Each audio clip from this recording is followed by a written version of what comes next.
Week 8 must starts, must sits, baby. Let's get it.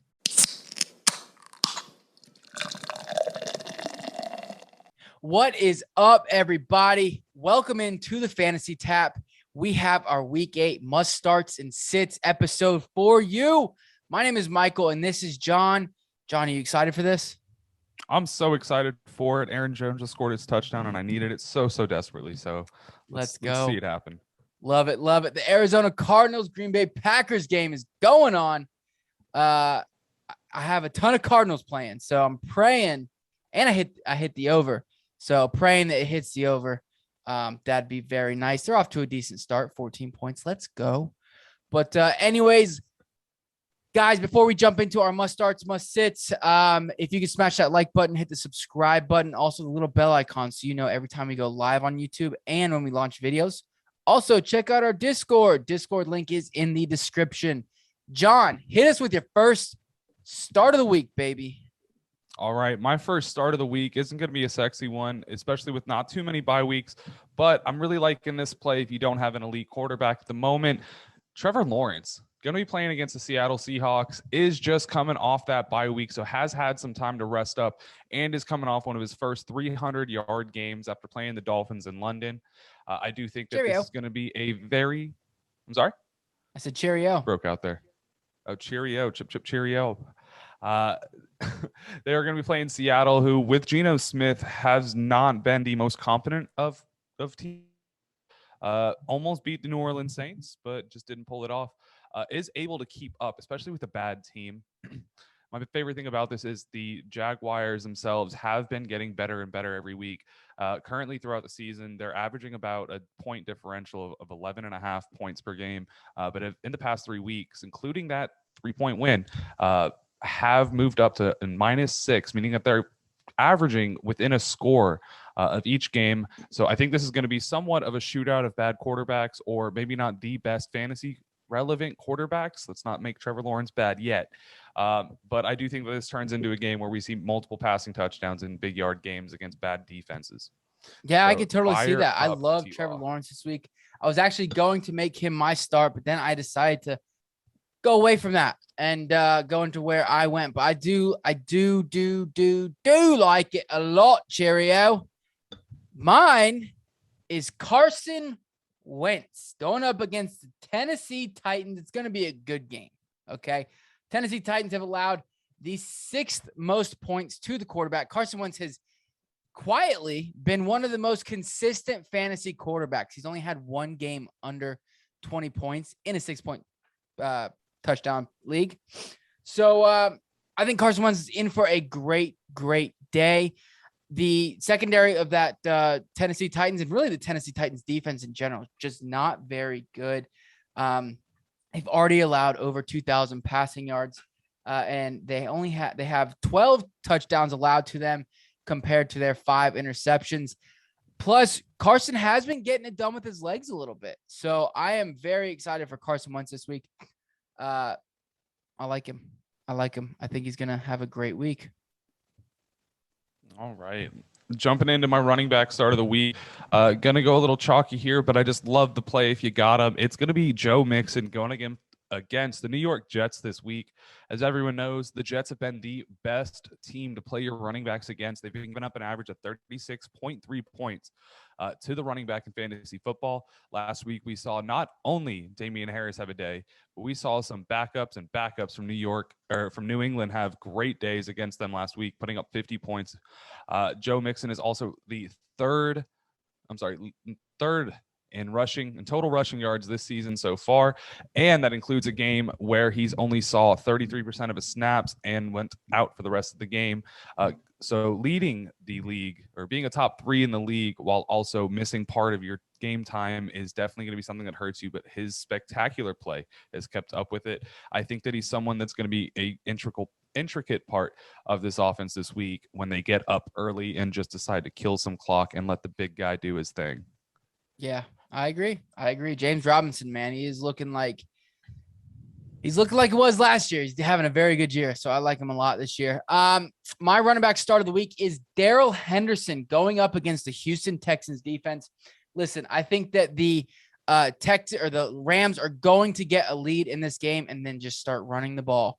It's not gonna be pretty there for Houston. They might get Tyrod Taylor back, which could in turn turn it into a shootout. Not a shootout, but keep it closer. But Daryl Henderson currently has an 81.4% snap share. That is snap share. That is a second amongst all running backs.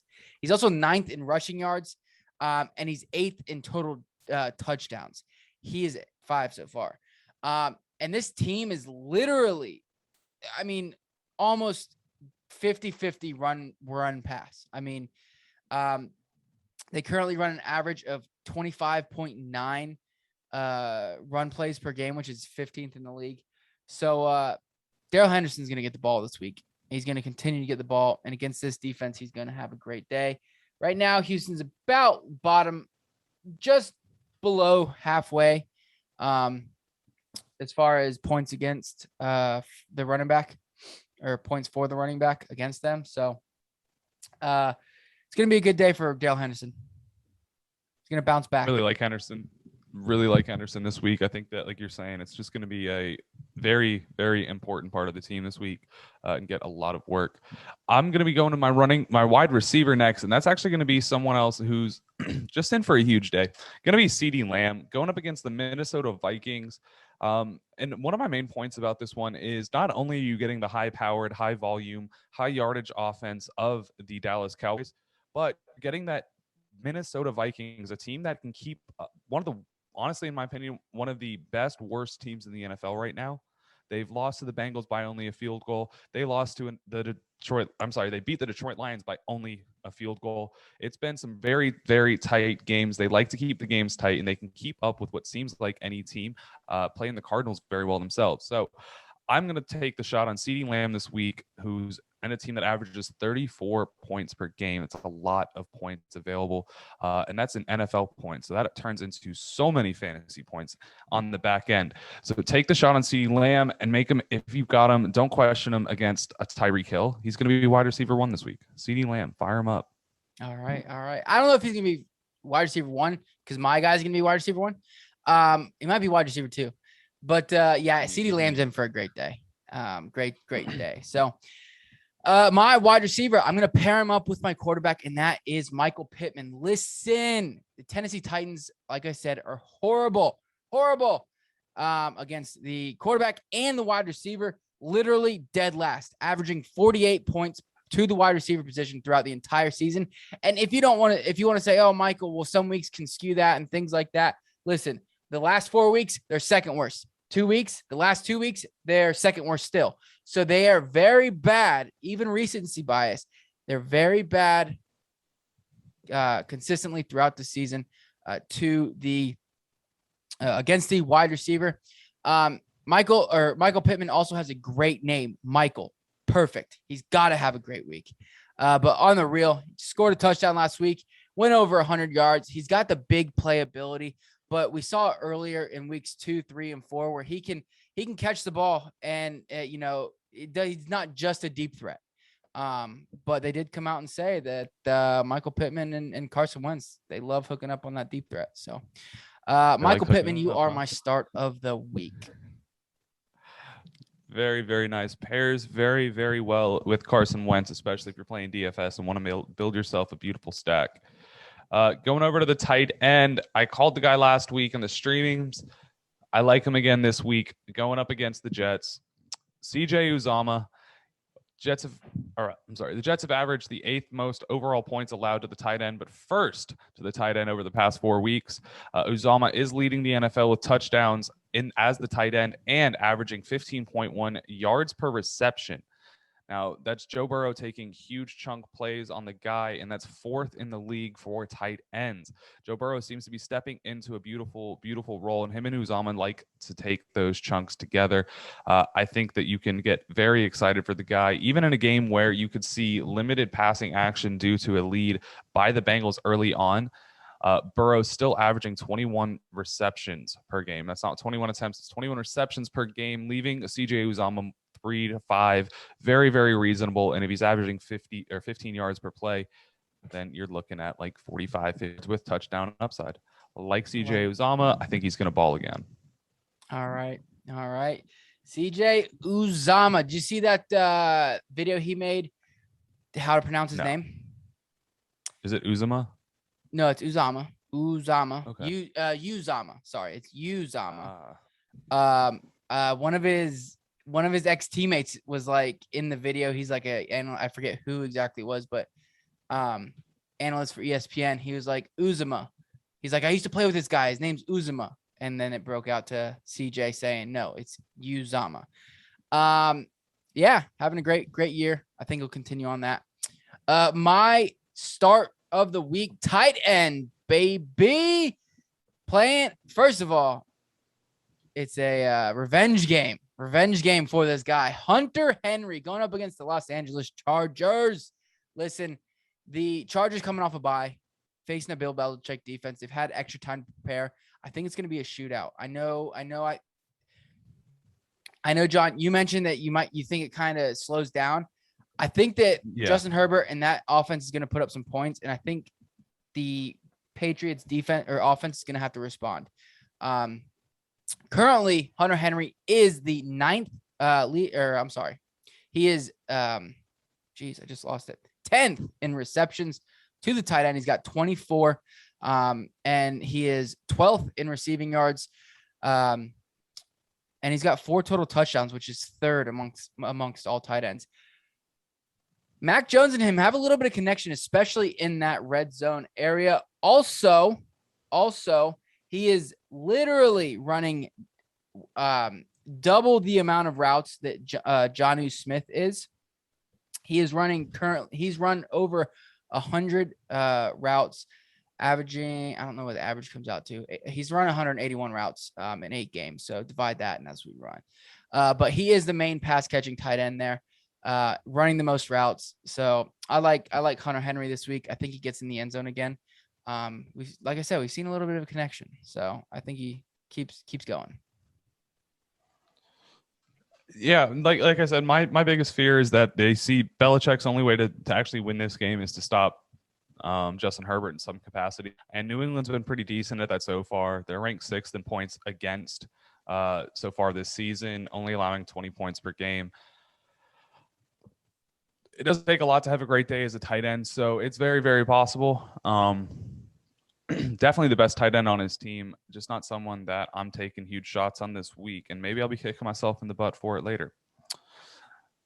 I might be kicking myself in the butt for this later. The revenge game going on in New Orleans. I am sitting Jameis Winston up against the Tampa Bay Buccaneers. His chance to really make a name for himself, to Sean Payton say, hey, I could have been your guy.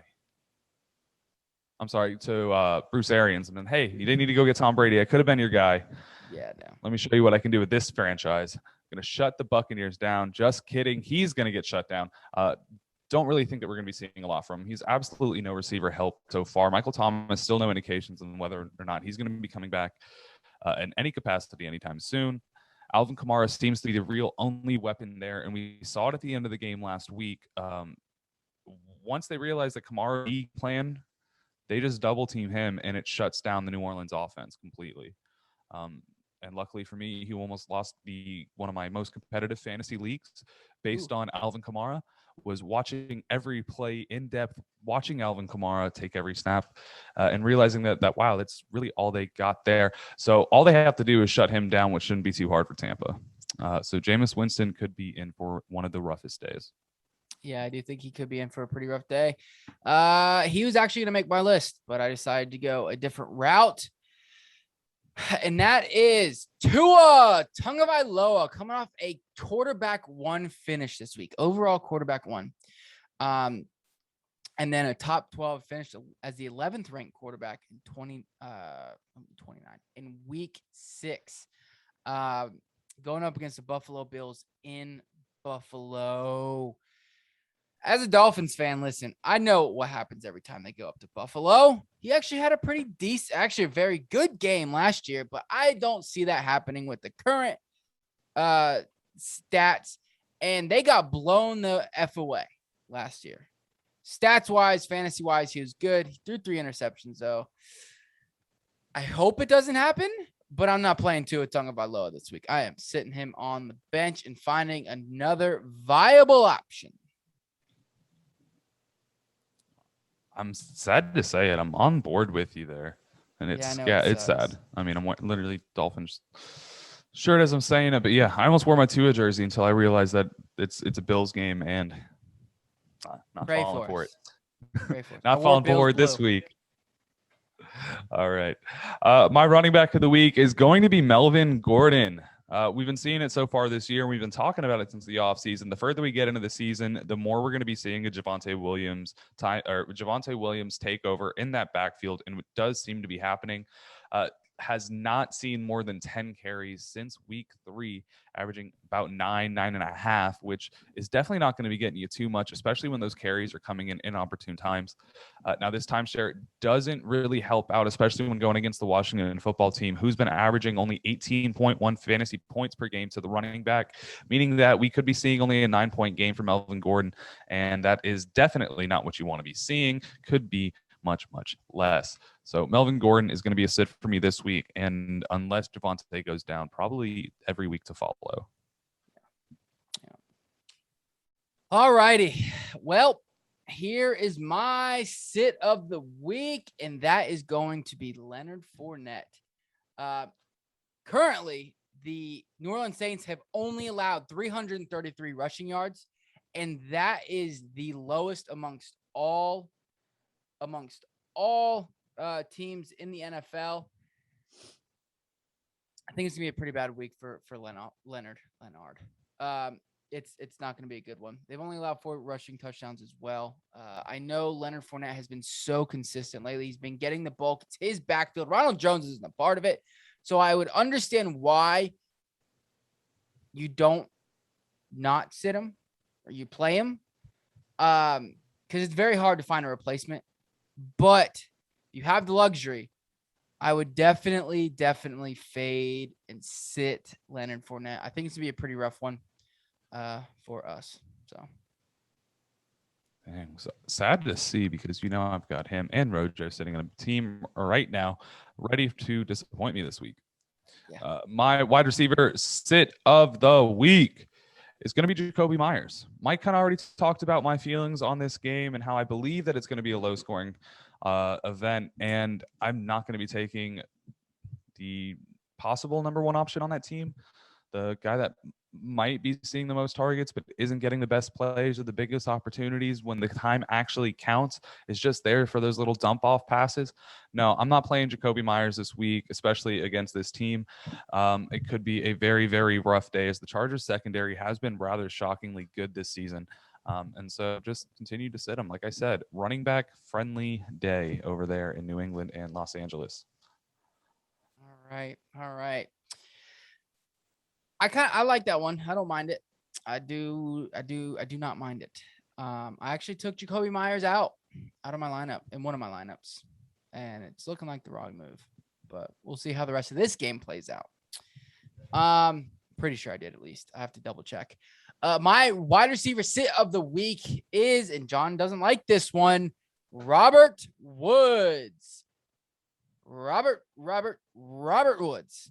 Going up against the Houston Texans, who've actually been pretty good, fairly good against the wide receiver position. I believe, and this is how I think this game's going to go. One, I think it's going to be a Cooper Kupp day. I think that and Daryl Henderson, those 2 guys are going to be the main guys. What's going to happen is Cooper Kupp's going to score 75 touchdowns, and then Daryl Henderson is going to score another 25 touchdowns on the ground just to kill the clock.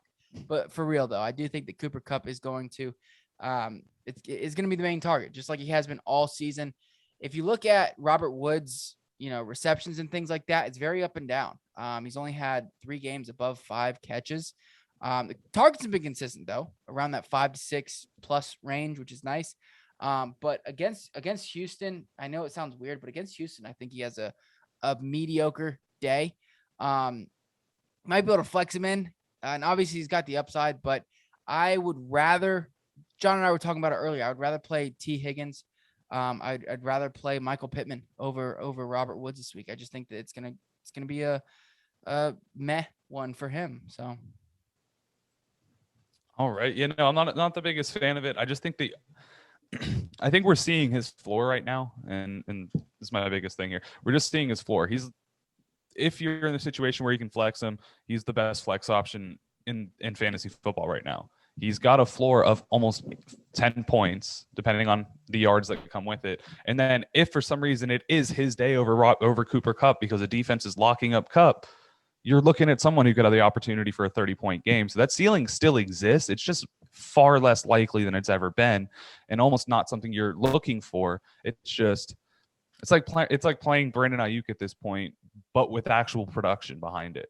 Yeah, there's actual production. So I think he's someone that I personally just find kind of hard to sit, but I can agree with you that he's definitely not going to be someone that's going to be a lock for a wide receiver one. If anything, at this point, he's viewed as, and this is kind of where he's sitting right now in the total standings, as a wide receiver two-ish kind of guy. To be fair, though, he's only had one game as a wide receiver one on the week and has had 3 games just under a wide receiver two. It's the consistency that's kept him up to those wide receiver two at this point so far. So right. I'll give you that one. We're going to have to see where that goes because I'm going to be keeping an eye on it. I'm really interested in it. I think that's a good thought. I'm just halfway on board, and I wouldn't have been on board at all if you didn't start bringing it up and talk about it to me. So let's see where it goes. Moving over to my tight end of the week that needs to be sat, coming off possibly his second best game so far this season. The man got targeted a lot with no receivers for Daniel Jones to throw to, and that's going to be Evan Ingram. Last week in New York, we saw no Sterling Shepard, no Kadarius Toney, no Kenny Golladay, and we saw Evan Ingram as the main target on that offense, getting 8 targets, 6 catches, 44 yards, and still was an absolute dud in fantasy. That is literally just over 7.5 points in a half-point PPR league. That is not going to do it for you. And if that's going to be his ceiling, you do not need to be playing him, especially going against Kansas City, who is not going to be allowing this man to just walk all over them. Definitely do not play Evan Ingram and don't chase those targets. I think it's going to be very detrimental to anyone that tries to do that. We do have many of the receivers coming back to New York, possibly even Saquon. Yeah. So, yeah, I definitely 100%. Mine is going to be Mo Alley Cox. Mo Alley Cox. Mo Alley. What a name. What a name. I wish my name was like that. Is it the Mo or is it the Alley? I don't know. Like Alley Cox. That's his last name. Alley Cox. Or well, that's his like 2 names, I'm assuming. But Mo's pretty cool. I don't know. It just flows. Cool, it flows very well. Anyways. That's besides the point. Listen, people, he's had 4 touchdowns. Okay. Great for a tight end right now at this point. 1-2 touchdown game. But the thing is he hasn't gotten over 5 targets in the game, and he's not caught in more than 3. Okay. That's not going to be productive. Okay. It's not going to be productive. He's only had 4 games above 7.5 points. The remainder have been below. I don't trust Mo Alley Cox. There's no reason. He's a touchdown chaser. If I'm gonna go chase a touchdown this week, it's not gonna be him. It's not gonna be against Tennessee. That's one strong suit they have is against the tight end. So I'm not gonna chase him there. I don't want to chase the touchdowns. I'm staying away from Mo Alley Cox. All right. I don't blame me at all. Especially in the matchup there. I mean, Tennessee definitely a defense you want to be targeting, but I think he's going to find work with his receivers and Jonathan Taylor this week, not relying on Mo Alley as much. So definitely on board with you there. For sure. Question, just because I'm looking at it and absolutely off topic. Let's hear it. Where'd it go? Oh no, I clicked away. Random. Philip Lindsay. How do you feel about Philip Lindsay this week? This week. Risky flex. Okay. Philip Lindsay or Amon-Ra St. Brown? Actually, let's make it relevant to the show. Philip Lindsay or Leonard Fournette? Oh, Leonard. Okay. Easy. Okay. I've got him, so I asked. All right. Sorry. What do you think about Lindsay? While we're on the topic. I mean, it's like you're saying, it's a risky option. There's huge possibility for him to have a great day, but realistically, it's a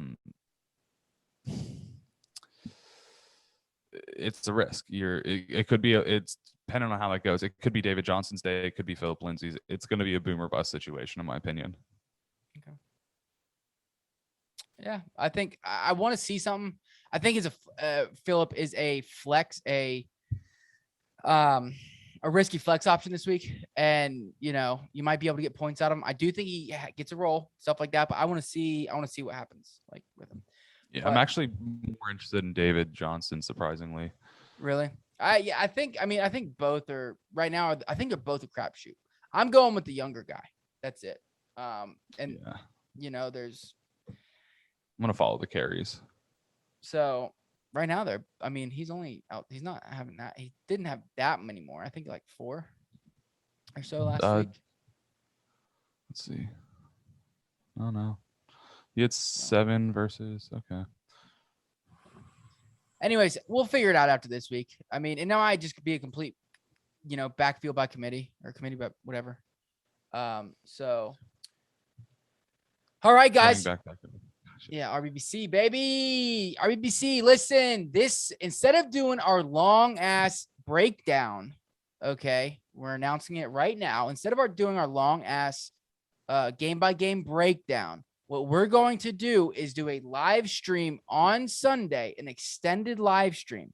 We're going to start about, what do you say, John? 10:45? We're going to start at 11. We're going to start at 11 p.m. Eastern, and we're going to go game by game. We're probably going to talk bets too during that, but it's going to be fantasy football breakdown, an entire breakdown on every game, and we'll answer your fantasy football questions as we go along. So 11 p.m. or 11 a.m. Eastern, live on YouTube. We will be doing that, guys. So anyways, thanks so much for tuning into our must starts, must sits episode, week 8. Be on the lookout for our props, picks, and parlays episode. Also, be on the lookout for our DFS episode. Those will be coming out in the next day or so. We love you guys. Thanks so much for tuning in. Say bye, John. Bye, guys.